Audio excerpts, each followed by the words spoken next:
con este tema del territorio. Acuérdense que son 4 elementos de la comunalidad.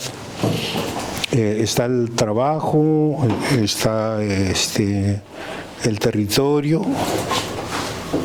tenemos la parte de el trabajo comunal y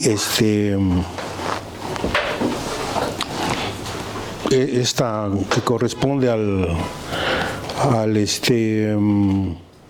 bueno, pues el territorio en sí, ¿no? Que es la parte donde cristaliza el trabajo de muchas generaciones y que por eso tiene una importancia fundamental. O sea que el territorio que habitamos y que en este caso hablaremos del pueblo zapoteco, pues es una herencia milenaria. Entonces, los seres humanos estamos propensos a apropiarnos de ese territorio de muy distintas maneras, según nuestra concepción cultural nos va permitiendo, nos va dando luz sobre las cosas. En este caso, pues, el territorio es uno de los elementos que integran la comunalidad. Entonces hablaremos del territorio comunal, que es algo más específico. O sea, el territorio pues varía según la concepción de los grupos humanos, etnias, pueblos, naciones que se apropian de ellos, de los recursos de ese territorio. Inicialmente el concepto inicial con el que da inicio esto del territorio, según Floriberto, que es uno de los fundadores de este concepto de la comunalidad, es tierra-vida. Esa dualidad es muy importante, tierra-vida.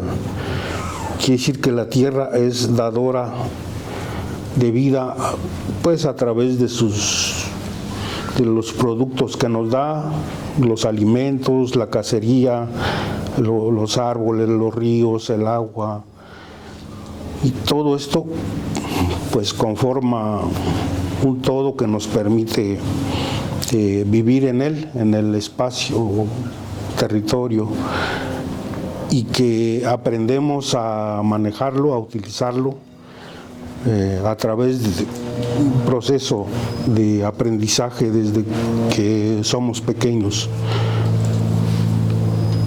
Entonces tenemos que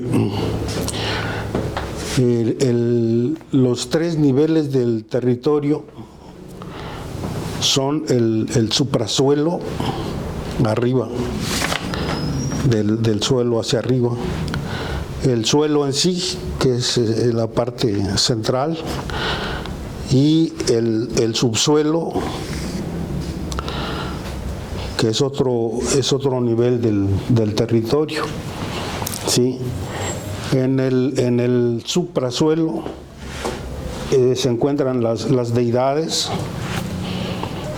que rigen el destino del universo, en este caso del territorio. Sí, en el caso de nosotros los zapotecos, aún se conservan las deidades prehispánicas, como el sol, por ejemplo, se le sigue llamando Dios Sol bendito. En el zapoteco actual todavía se usa ese término, Santo Sol bendito, Jangubich, decimos Jangubich, el relámpago, Janguziu, que habita en la parte, vamos a ponerlo así entrecomillado, el famoso cocijo que le pusieron los españoles cuando llegaron, en realidad se pronuncia como Guziu, Janguziu, que es el dios relámpago, trueno, que en el náhuatl se le conoce como Tlaloc también, o en maya, ¿no? También Sí. Habitan los chaneques. El chaneque es la deidad que cuida la tierra, la que da el don de aprovechar el suelo. O sea, antes de empezar a trabajar tiene uno que hacer un momento de meditación y pedirle al dueño de la tierra, al chaneque, pues, ese permiso, esa licencia para empezar a trabajar la tierra. ¿Por qué? Porque la tierra es sagrada, pues, y es sagrada porque nos da el alimento y nos da la vida. Entonces, los chaneques son espíritus que viven en ese espacio territorial, ¿sí? Y que rigen la relación entre los seres humanos y la tierra, ¿sí? Aquí mismo están los espíritus, tanto buenos como malos, ¿sí? Por ejemplo, la figura del demonio, del diablo, como se le llama en la cultura occidental, tiene sus espacios en la tierra, ¿no?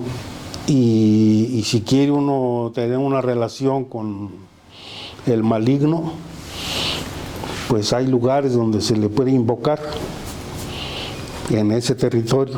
Todavía existe esa costumbre, ¿no? En el 31, el último día del año, los que quieran en la noche ir y invocarlo, pues hay lugares para eso, pues, ¿no?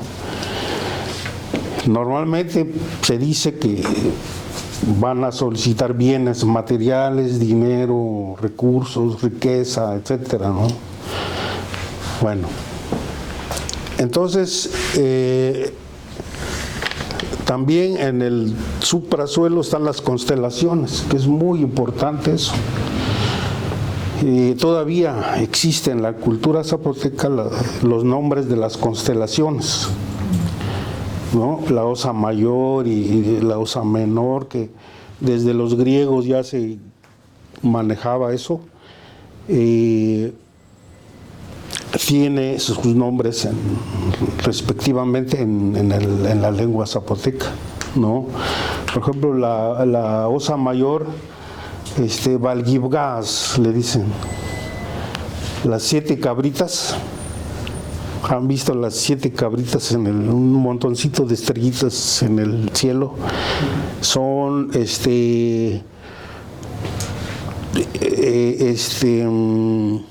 a esa constelación se le llama Viech. Y así es la Cruz del Sur, por ejemplo. Es una constelación que aparece en las noches, y ya al amanecer aparece al sur de nosotros, ¿no? De esta parte del hemisferio. A esa constelación se le llama Valquicruz, le llaman, que es la Cruz del Sur, ¿sí? Y así, el territorio nos va dando la pauta para el nombramiento de los lugares, ¿no? No solo a nivel de la tierra, pues, sino incluso más allá, ¿no? El conocimiento de las estrellas igual, y el movimiento de las nubes. Eso es muy importante para saber cómo va a estar el tiempo, ¿no? Si va a ser frío o va a llover, ¿no? Los movimientos de los vientos, que con los vientos se mueven las nubes, pues nos va dando la pauta para conocer el movimiento de las lluvias, ¿sí? Entonces, esta parte del territorio es muy importante, aunque ya les mencioné que no se trata solamente de la parte física, de lo que hay aquí, lo que pisamos, donde estamos parados, sino que interviene la parte cosmogónica, de cómo se comprenden los espacios en que se mueve el ser humano, ¿sí? Como nuestro valle es un valle sagrado, los nombres de los pueblos, por ejemplo, tienen que ver con esa relación. Por ejemplo, Mitla. ¿Han oído hablar de Mitla? En zapoteco a ese pueblo se le llama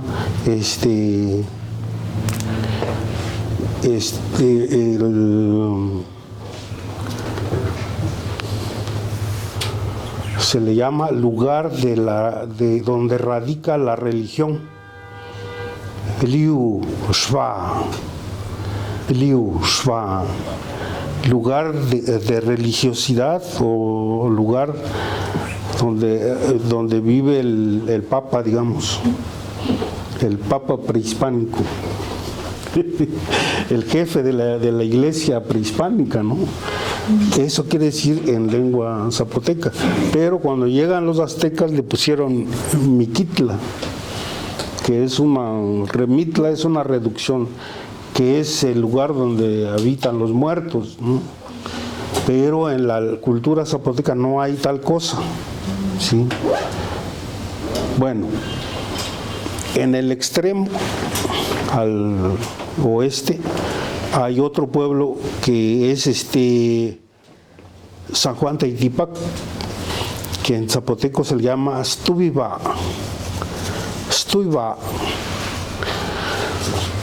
que estos dos pueblos están en el camino del sol, o sea, son los paralelos que siguen la línea solar, ¿sí? Bueno, pero luego tenemos, por ejemplo, Magdalena Teitipac, que era un pueblo muy importante en los tiempos prehispánicos. Tiene su nombre también en zapoteco y se llama Tabaqueza.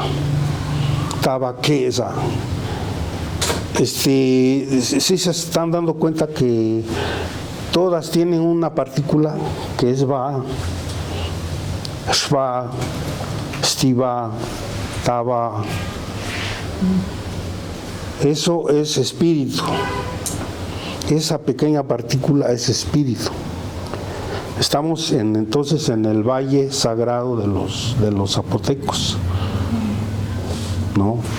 Teotitlán, por ejemplo, es otro pueblo muy importante. A ellos a ese pueblo se le denomina Rayabeza. ¿Por qué? Porque tienen una como especie de un monolito, pues, de piedra, pero es natural, pero tiene el rostro de un felino, un tigre, pues, un jaguar, pues, ¿no? Y el nombre de esa esfinge, que es como una esfinge, le da nombre al pueblo. O sea, vean cómo se le van dando los nombres a los lugares conforme a su ubicación espacial, ¿sí? Santana, por ejemplo, ya casi ellos no guardan la memoria del nombre, del significado de su pueblo, por el proceso colonial terrible que se ha vivido en todos lados, ¿no? Pero rascándole un poquito en la bibliografía, sobre todo de la etapa colonial, Santana tenía su nombre prehispánico, era Rahuiza. Ubis es la serpiente de cascabel. O sea que el pueblo, acuérdense que la serpiente de cascabel era una deidad en los tiempos prehispánicos, y en la parte de arriba del pueblo actual hay construcción prehispánica antigua. A ese lugar se le llamaba Ubis. Sí. Sí.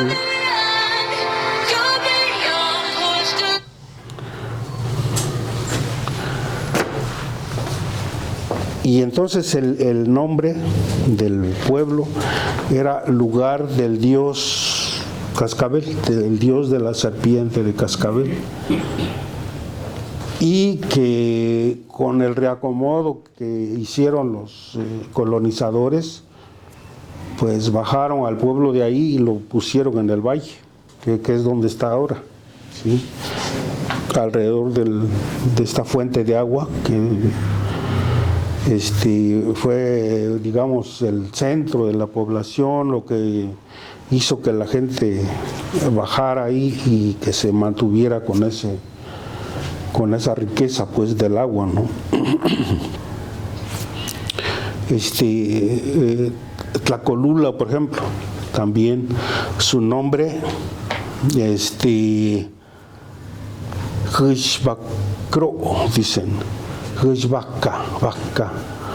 Vaca es espíritu escriturado, como que el espíritu tenía una formación intelectual, como un espíritu preparado, que tiene formación, pues, académica, ¿no? Formación escolar. Sí. Entonces, los nombres de los pueblos están ubicados de tal forma que obedecen a la cosmovisión que los zapotecos le imprimieron desde los tiempos prehispánicos.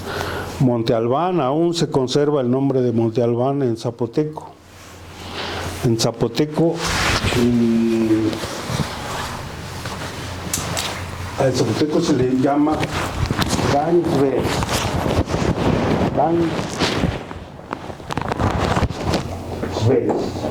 Ese es jaguar. Otra vez regresamos a la idea del jaguar. ¿Por qué? Porque la figura metafórica del jaguar venía siendo como un maestro, un profesor, pues un académico. Entonces se supone que Monte Albán era un lugar donde se formaban las generaciones de profesionistas, ¿no? Médicos, abogados, sacerdotes, se formaban ahí. Monte Albán era como una gran sede del conocimiento. Y los tigres, los jaguares, pues, para no usar el término tigre, por esa capacidad que tienen de capturar las ideas, el saber, el conocimiento. Se decía que hasta la fecha se usa para nombrar a las personas grandes que han pasado por muchos cargos, que conocen el espíritu humano, se les llama tigres. Los tigres viejos, le dicen, los ancianos, pues, de la comunidad. Entonces Monte Albán tiene ese atributo del lugar de los tigres, lugar de los jaguares, o sea, lugar de los hombres de ciencia, pues, ¿no? Y que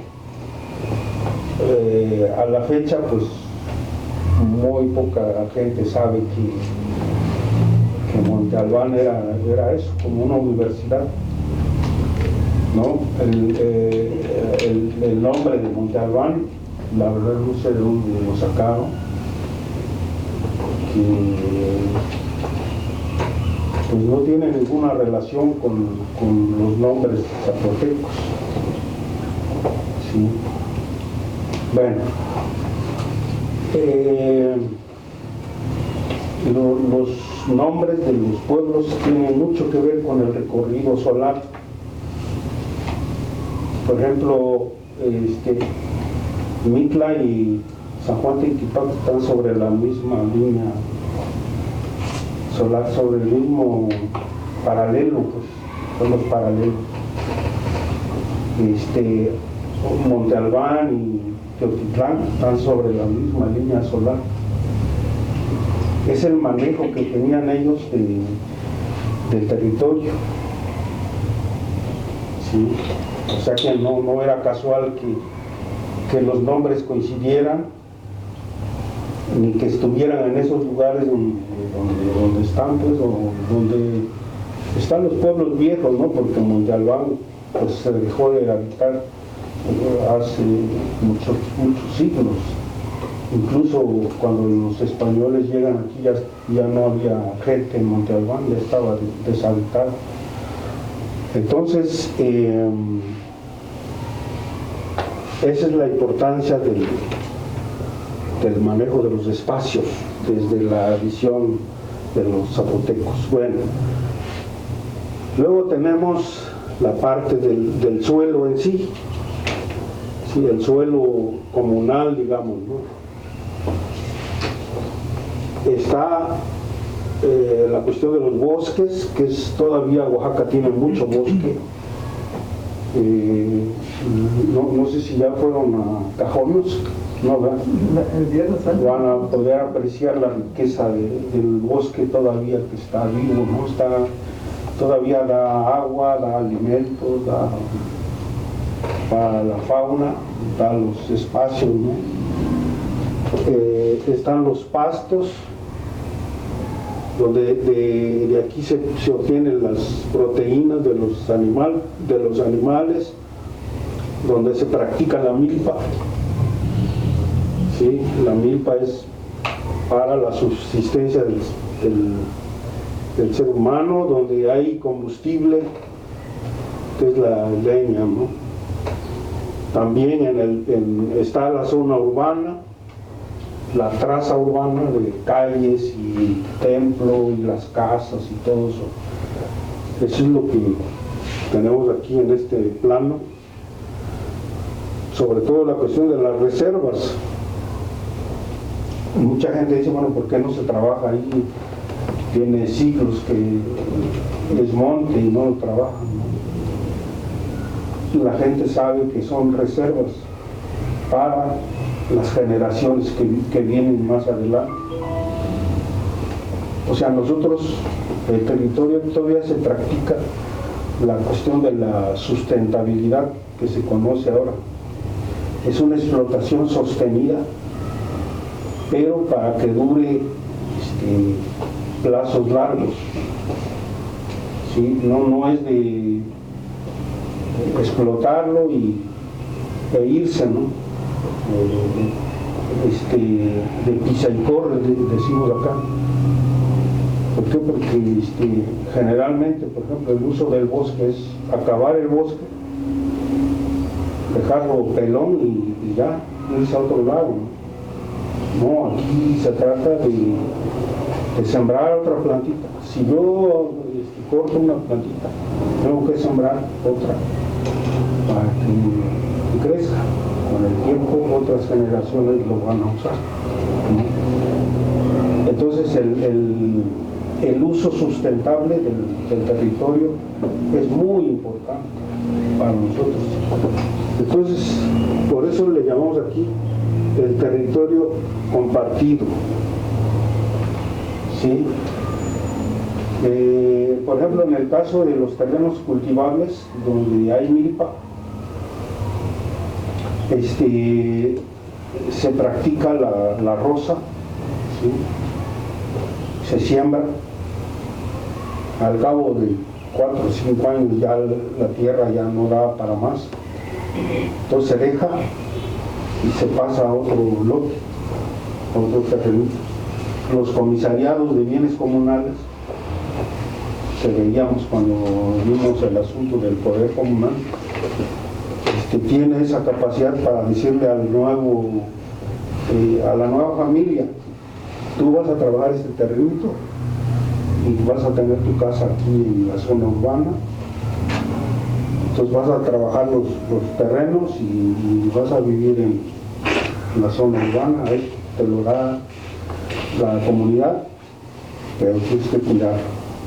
Al cabo de 3, 4 años de trabajo, cuando ya no dé, pues ya te damos otro lote, y así se va rotando el cultivo. No es nada más de que vas a trabajar ahí y ahí, ¿no? Sino que se trata de irle dando vida a la tierra conforme se va usando, ¿no? Otro aspecto muy importante que nos da el territorio es el agua. Acuérdense que el agua dulce es muy escasa. Las fuentes de agua son una riqueza muy grande. Aún los pueblos tienen, debido a que tienen bosque, el agua, la lluvia al caer se concentra en el suelo y por abajo forma veneros y manantiales y todo eso. Todos los manantiales se cuidan mucho. ¿Por qué? Porque es un bien que se está acabando, ¿no? También en el territorio se consiguen las plantas medicinales. ¿Sí? Los curanderos se meten al bosque a recolectar plantitas o animales a veces para curar el cuerpo, para curar a las personas de la comunidad. Desgraciadamente ahorita pues están desapareciendo las señoras curanderas o los curanderos, pues, que manejan la medicina tradicional, que básicamente es la herbolaria, con usos también de minerales y de animalitos. Entonces eso se está perdiendo, pero bueno, hay como es que todavía conservan esta riqueza, ¿no?, de la aplicación medicinal. Bueno, el otro nivel del subsuelo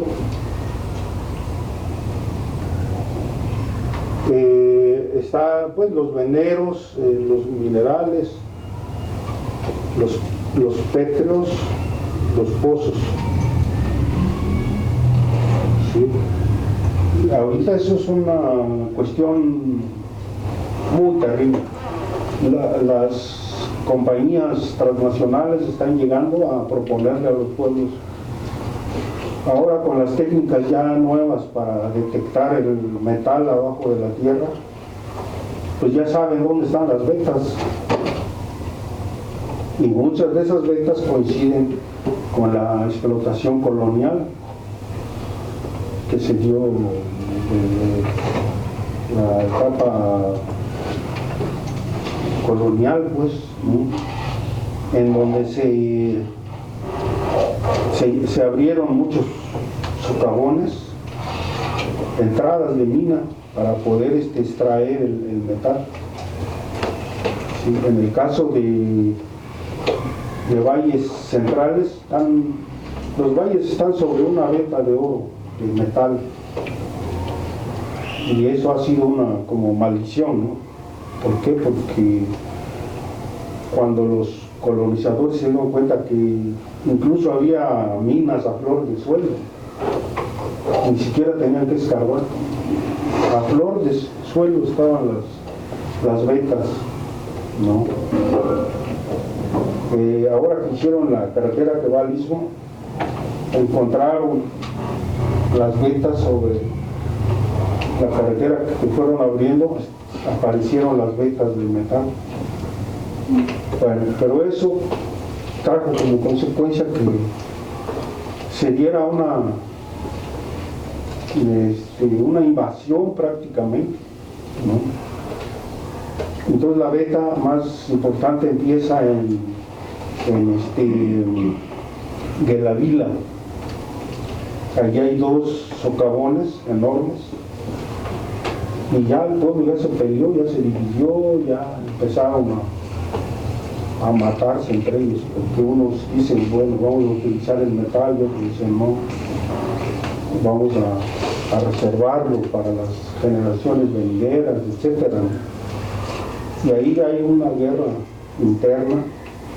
¿Sí? Esa veta se sigue por San Pablo Vilar, sigue por San Lucas Chiaviní, hay socavones, hay prehispánicos y coloniales también. Sigue hacia Chichicapan, la mina del Virrey, la mina de Cubilete, se sigue para Tabiche, San José Progreso, y se va hasta Amontepec,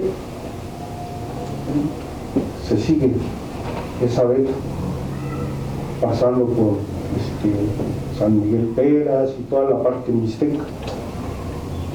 Entonces, el capitalismo en su parte más agresiva, pues está penetrando en las comunidades para agenciarse ese metal, que son, pues yo creo que ya tienen sus cálculos, muchísimas toneladas de mineral, ¿no? Bueno, y también aquí en esta parte, en el subsuelo, encontramos la presencia de esa parte mágica, cosmogónica, ¿sí? A diferencia del infierno cristiano, que es de fuego, los zapotecos tienen su propio infierno, pero no es de lumbre, sino que es de frío, es de humedad, es de oscuridad, no hay luz, según el pensamiento antiguo. Son 9 niveles para llegar al inframundo, ¿sí? Y desde la concepción de los antepasados, las 9 vueltas que dan el camino que tienen que recorrer, tiene como objetivo pues llegar hasta donde es el inframundo, el lugar donde al final ya tienen que descansar, ¿sí? Entonces, cuando una persona muere, hay que darle los elementos para que pueda caminar esos 9 rumbos del universo. Entonces se acostumbra ponerle un abejón. Cualquiera diría, bueno, ¿para qué? Lo que pasa es que el abejón al volar zumba las alas. Entonces te va guiando con el zumbido y lo va uno siguiendo. ¿Sí? Ese es el infierno zapoteco, digamos. Pero yo creo que es mesoamericano, porque no es solamente entre los zapotecos que se da eso, sino que es más amplio. Entre los mayas también se da ese fenómeno. Se le ponen 13 cacaos a la cajita, en la caja del muerto, porque se supone que con el cacao va a hacer transacciones allá en el inframundo. El cacao se utilizaba como moneda. Entonces hasta la fecha todavía se conserva esa costumbre de poner 13 cacaos en una canastita, en una caja. Y se le ponen 13 tortillas, 13 tortillitas chiquitas en un canuto se le pone, porque se supone que va a necesitar comida, su espíritu va a necesitar comida en ese trayecto, y se le pone su bulito de agua, un bule pequeño de agua se le pone. Estoy hablando de esto para que podamos entender más o menos el sentido que tenía para ellos el territorio. ¿Sí? Entonces, los 9 días que se hacen de rezos es para acompañar el cuerpo en ese caminar. en ese camino que tiene que transitar en los 9 días que dura el velorio,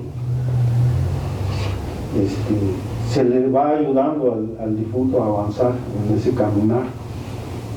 O sea, no es casual que sean 9 días y que sean 9 vueltas del rumbo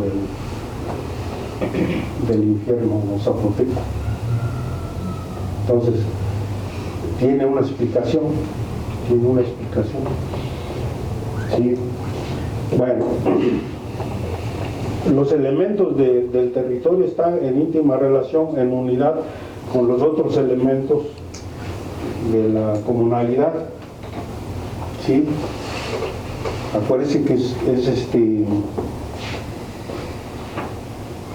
sobre todo la cuestión del trabajo, la fiesta y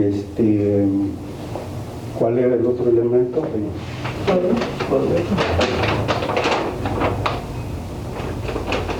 El poder comunal.